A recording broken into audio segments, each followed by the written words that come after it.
My name's Jenny Ramsey, and I would like to share with you my experience with Legit Kit Little Hummer. This is my very first paper piecing project, and I was so impressed with the quality of the kit and the customer service that as soon as I put this one together, I ordered Chip the Goldfinch. So hopefully that will be coming in a new series, but for this series, this comes in two parts. The first is me learning how to paper piece and work through the process of putting the quilt top together. And part two is my decisions in actually quilting it. I got a lot of joy out of making it and I love sharing it with you. And so welcome. Let's have a good time. The Little Hummer quilt kit comes with 86 labeled fabrics, directions, and foundation paper pattern pieces. The directions suggest loading the fabrics into a 3-ring binder with clear page protectors. Each fabric is labeled with a color code that I placed in alphabetical order with its cut list guide. The directions suggest making copies of the pattern guides, so if I screw up, I can try again, and to start with, an easy square, like C1. Once I had my pattern traced, I pulled the fabrics. I would need D, HD, CK, and so on, and here's all the colors I will need for the C1 panel.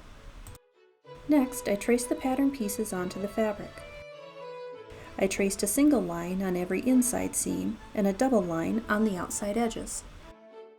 Once the pieces were cut out, I started by trying to position them with a light box. I quickly discovered this was way too cumbersome. I set up my workstation next to my sewing machine, including a pressing station on my side table.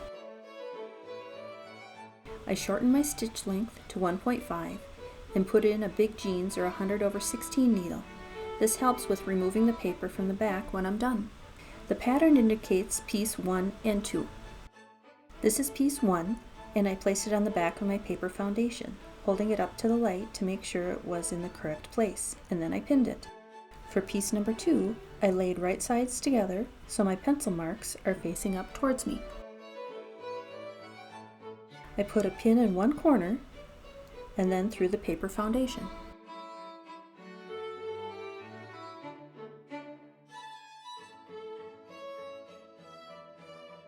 Next, the other corner of the seam.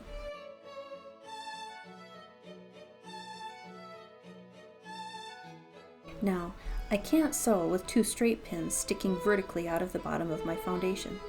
So I run a pin through the paper pattern and the 2 position pieces and remove the vertical corner pins. Time to sew, and remember, I'm sewing from the paper pattern side. The pieces 1 and 2 are sewn together. Now I smoothly turn to my pressing station, press to set the stitches, and press open. Repeat with pieces 3, 4, and 5. Here's the last piece for this panel, piece number 6. Here is C1, and looking at my hands, apparently I'm offering it up for some sort of sacrifice. Now, I trim the panel edges, maintaining the 1/4 inch seam allowance along all sides.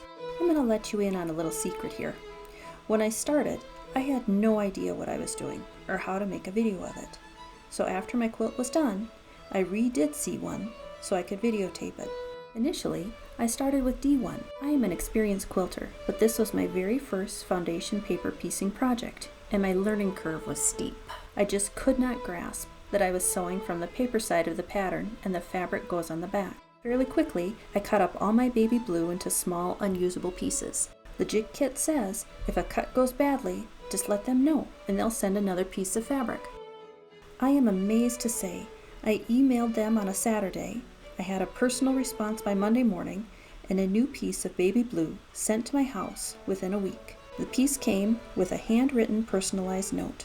I have never seen such amazing customer service. Thank you, Legit Kits. With the process finally figured out, I forged ahead. Here is how I prepared for one of the more complex squares. A4 consists of 20 subsections. First, I traced a copy of the pattern. This particular section is panel A4, subsection B. In the bottom right-hand corner by the number 3 are the letters LL. I pulled the LL fabric, a sweet wood rose pink, then using my trusty light box, traced out the pattern shape, single line for the inside seam, double lined for the outside edges. I rough cut it out and placed it in my B pile. There are 5 other places where LL, or wood rose pink, is used in this panel. I found it was more efficient to trace and cut all of them while I had the pink out. The other way to double check I had all the pink pieces traced and cut was to check them off on the cut guide that came with each color. Here's the mint, or MI, traced for section N. All the mint pieces for panel A4 are listed on the cut sheet, and I just go down the list and check them off. The mint piece for section N is rough cut and placed on its appropriate pile. Before moving into my sewing room, I will take each rough cut piece and trim it to about 1/4 inch with a rotary cutter. This is a different panel, but I wanted to show how I set up my sewing table. I have the original pattern and color guide so I can keep track of what color the letter codes indicate. I have my pile of trace pattern sections and my stacks of fabric pieces for each section. Before I begin each section, I try to lay the fabric pieces out so I can understand what goes where. Here we're back to panel A4 and our 20 subsections. The subsections are all assembled and trimmed and laid out. Step 1 is to sew subsection A to subsection B, together along seam line 1. Then press open. Step 2 is to sew AB to C. I keep working down the list. See, another great list to work through. And at the end, all of the sections are sewn together. And I have an intricate panel. I love, love, love the colors. They're just like eye candy. And I made that. Here is A2 going together.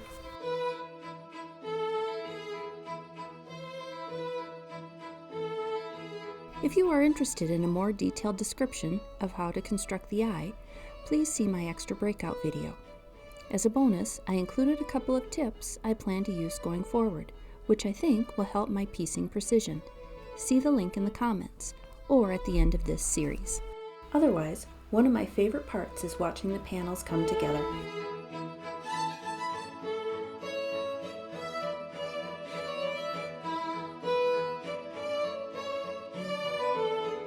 And there is the Little Hummer quilt top with a plum border, almost ready for the quilt sandwich. See my next video called The Quilting of Little Hummer to see it finished up. Thank you for watching. Have a great day.